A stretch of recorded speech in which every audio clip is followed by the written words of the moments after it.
Day, May 21st. I'm coming to you from the shop.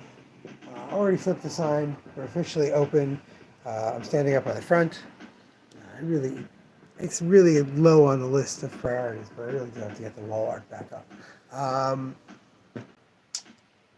where we have 29 books that are out officially this week, as well as another close to a dozen from last week um, that we didn't put up because we didn't get until Thursday or Friday in some cases. So a lot of books to look at. And then if, as it has been recently, even though there's people in town, it's not crazy busy. That usually doesn't happen till, even when I've been busy, it hasn't really been happening until after like 2 or 3 p.m. So hopefully we'll have time after that to look at all the new books, to look at the Dark Horse restock that came yesterday, along with these new books at around 4:15 p.m.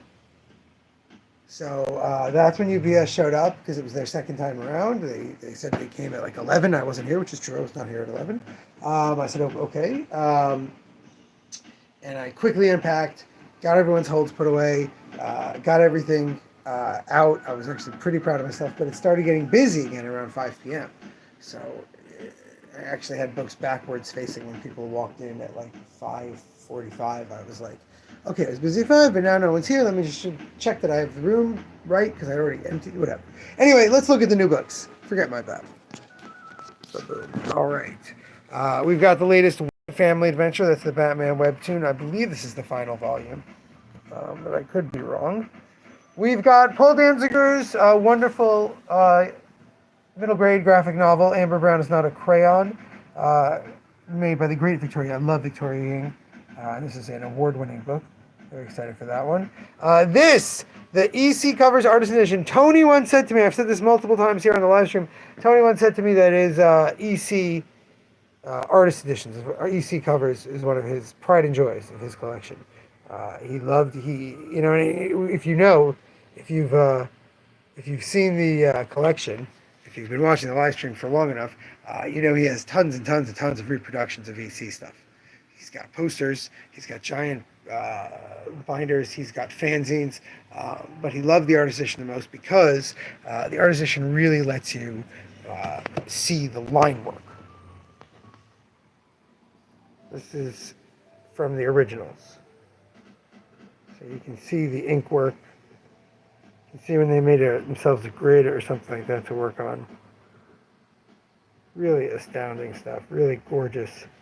The Artisan. Now in Artisan you can actually hold it in your hands much more easily. See, look how nice that is.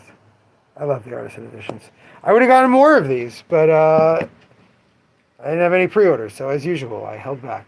Hellboy Artist Collection.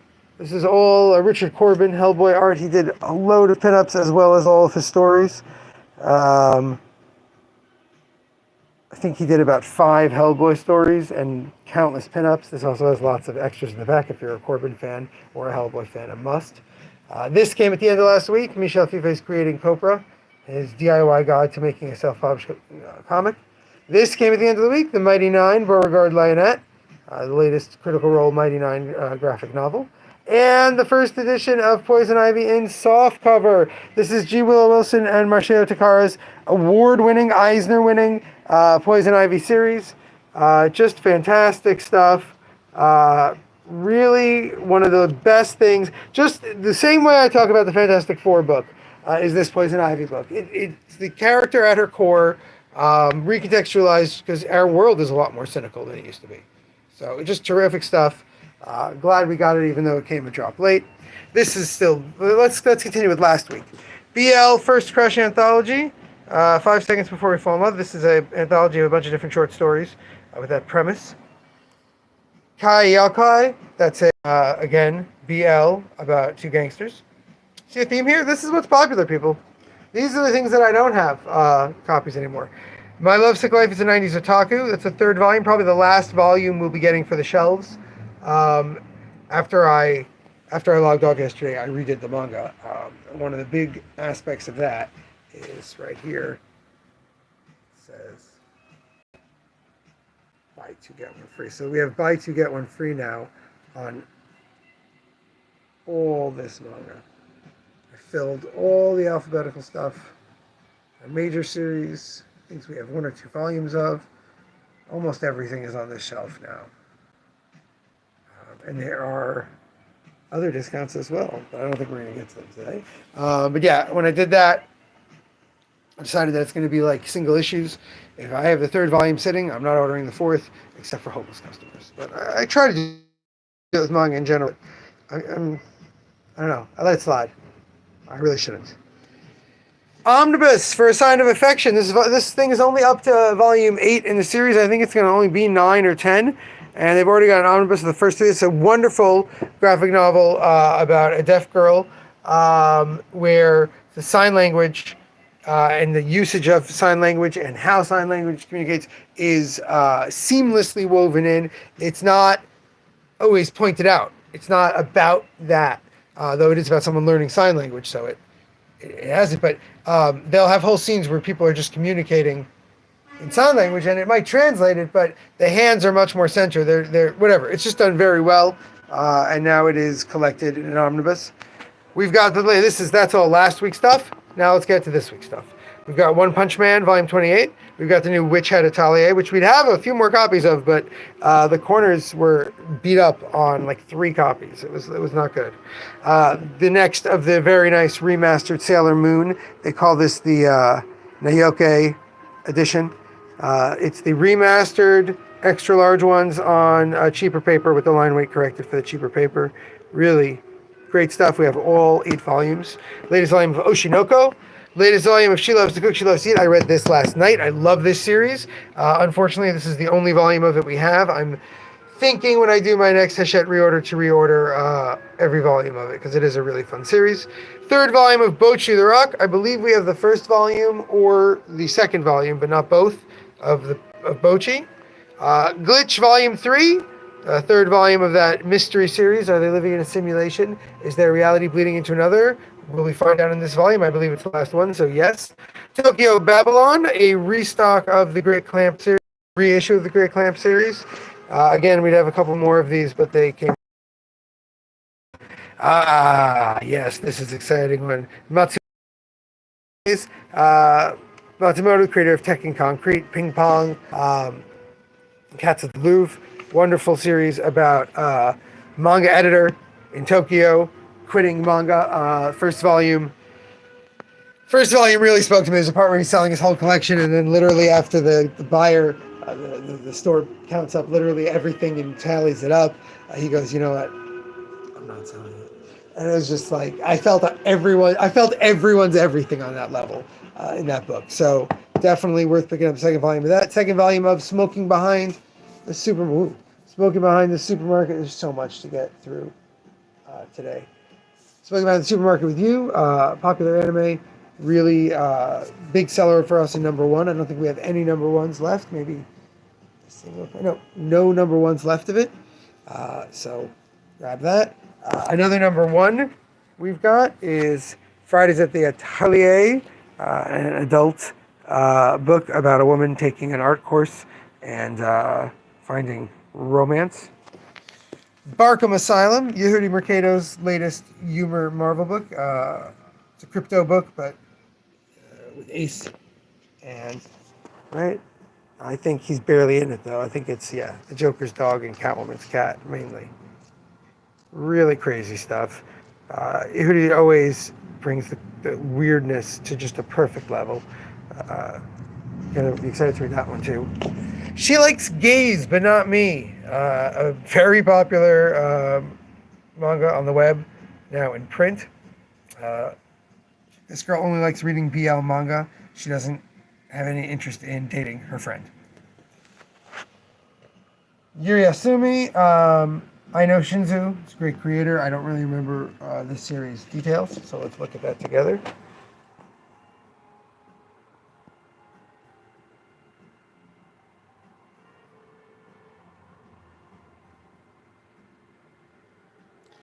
All right, it's an easy breezy.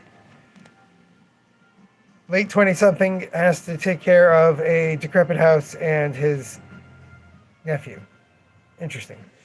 Fairy Godfather, you've probably, if you live on comic media, seen some pages from this. NBM has been sharing them. It's about growing up with a gay godfather as a parent. His parents passed away.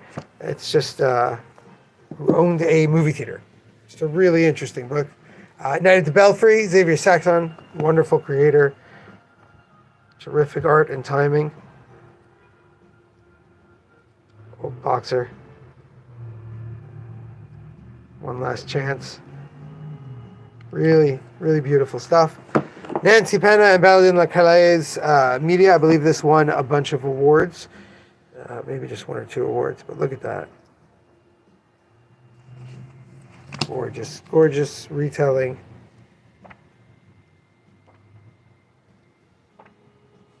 All right. And Mark Twain's War Prayer, illustrated by Seymour Trost. Seymour Trost, of course, has been making a bunch of adaptations of graphic novels from classic literature and other interesting mixed media stuff. He's doing this with Twain's famous War Prayer, which is obviously an anti-war poem. Obviously, I mean, you have to know what it was for obviously. But I think I just showed off all the new for this week stuff. Let's go look one more time. I'm walking away like I'm done. Let's double check. Okay, let's look. We got this stuff from last week. Yeah, the Corbin, right? We're good. Amber Brown. Anyone wants anything, of course, holler. I actually have to grab one from yesterday's video for somebody that's why I was coming back here. I knew I'd forgotten something. Let's go a little slower so you can read the titles of the manga. All right, let's grab that for Dalton. All right. Thankfully, we'll see potential customers outside, so I'll put my mask on. All right, now here's the fun thing about the Dark Horse Restock. The Dark Horse Restock is exactly the sort of thing that I do every season. A little before the season or a little after the season has started, some distributor or publisher has just a slight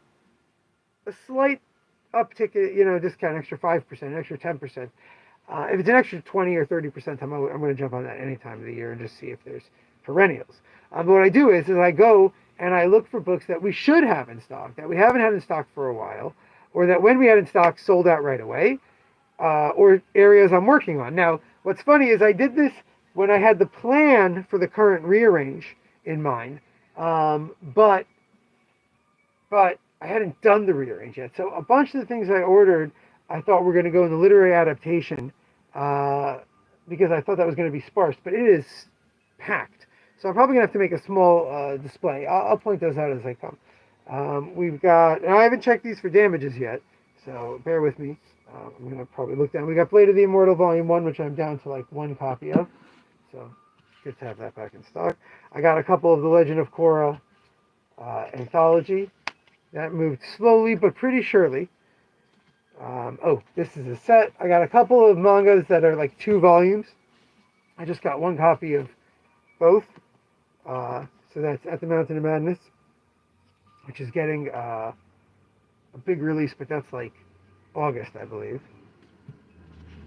There's another one that I got a set of. I don't know if volume 2 is here with it. Mountain of Madness, look at that. I got 2 too, so I probably got 2 sets. But yeah, Planets. Fantastic manga about people basically working demolition, garbage pickup around a space station. Really tremendous stuff. 2 volumes is the whole series ever came out. The Last of Us, American Dream. Every time I restock this, it sells. When the show was actually on, it really sold. So just a couple. Help ease people into wanting to buy things. You put stuff in front of them they want. Speaking of, Berserk, I already got some of that Berserk back, but now I got even more. Why I'm putting these things away when I want to display them. The Korra Turf Wars, this literally starts the second after the reason I got this one of all of them, all the Last Airbender Omnibuy are not in print. They're waiting for a reprint. the Korra one is, and this Korra one takes place the second after the show ends. They hold hands, they walk through the portal. This is what happens when they walk through the portal. So it's an easy elevator pitch. Here we go. Here's one of the ones that I said I'm going to have to deal with because this is a Neil Gaiman adaptation. It's a Neil Gaiman short story turned into a graphic novel. So is this, Snow Glass Apples, by Colin Doran, who of course did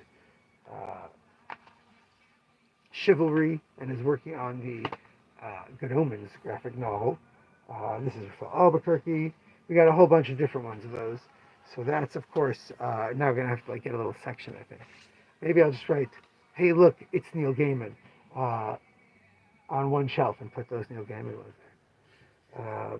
Night of the Ghoul. Unsurprisingly, here's Neil Gaiman. Night of the Ghoul is a fantastic horror series by Scott Snyder and Frank Villa. One of my favorite things to come out of Scott's comicsology deal. Just wonderful, great horror. Frank Villa doing his best moody stuff. There's literally old films on here, and the way he cuts, you really feel like you're watching a film from the 20s. And then they even have someone talk about it later. It's really interesting because he's doing a lot of stuff that we don't associate with the 1920s film. We think of it in the 30s, but those movies took place in the 20s or the teens, so we associate them. And I was like, good God. You're even teaching me something there. I'm trying to find pages.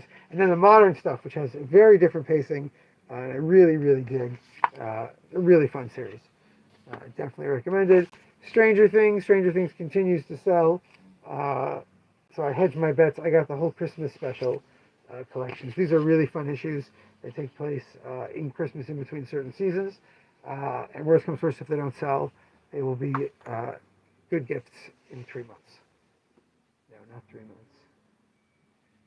5 months. We'll start selling that kind of stuff. That's the Second Planets. Really highly recommended. Just a tremendous series. It's up there. Some of the best manga I've read. But again, you have to want to read that kind of thing. I've had people say this to me more than once. I've had people say, well, you said it was so good. But I thought, even though I don't like that kind of thing, I'm going to give it a try. And it's like, no, if you don't like that kind of thing, don't read it. Very rarely am I going to say, whether you like this kind of thing or not, you should read it. Very rarely. And even then, it's usually going to be like on a personal level because I know the reader well enough to know that, they'll like everything that's done against their expectations or, how well it leans into the trope. But rarely do I mean it like, you got to try this. We got another Avatar standalone. This is the Azula one. I love this. This, all you need to know about this one is stuff happens after. But it stands on, I think I have the Katara one as well in there. I should. I ordered that one as well. Another D&D no-brainer, D&D Dungeons and Dragons. Stranger Things Dungeons and Dragons, I mean. It's a direct crossover comic where they go inside a game.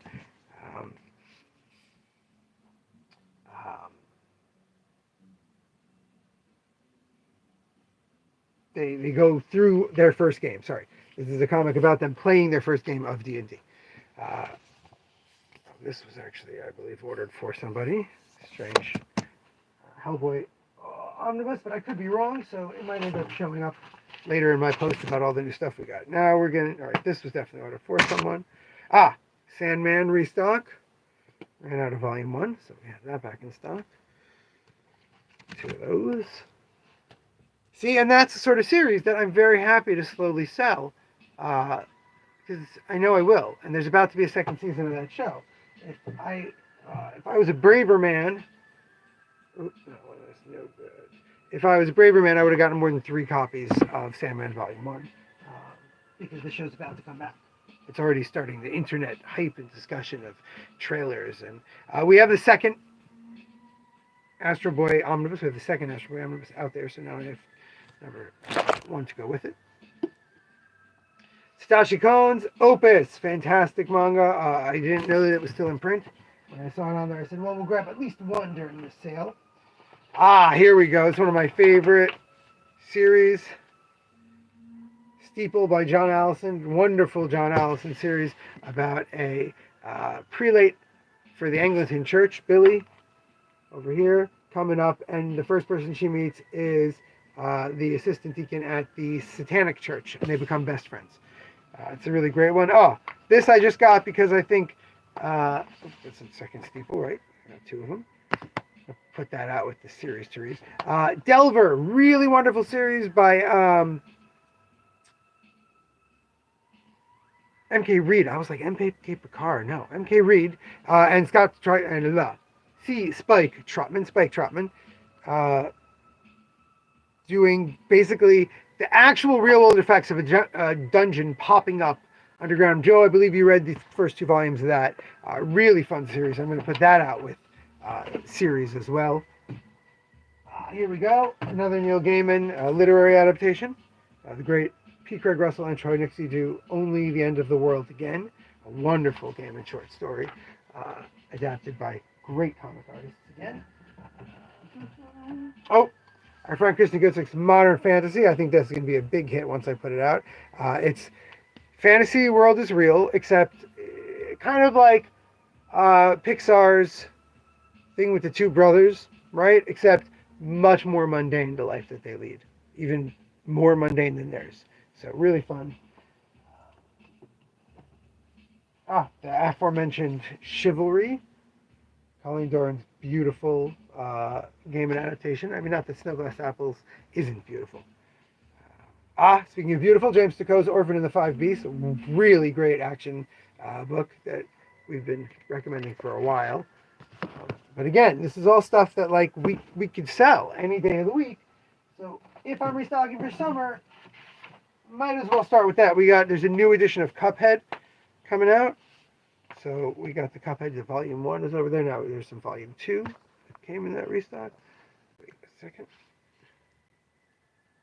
All right.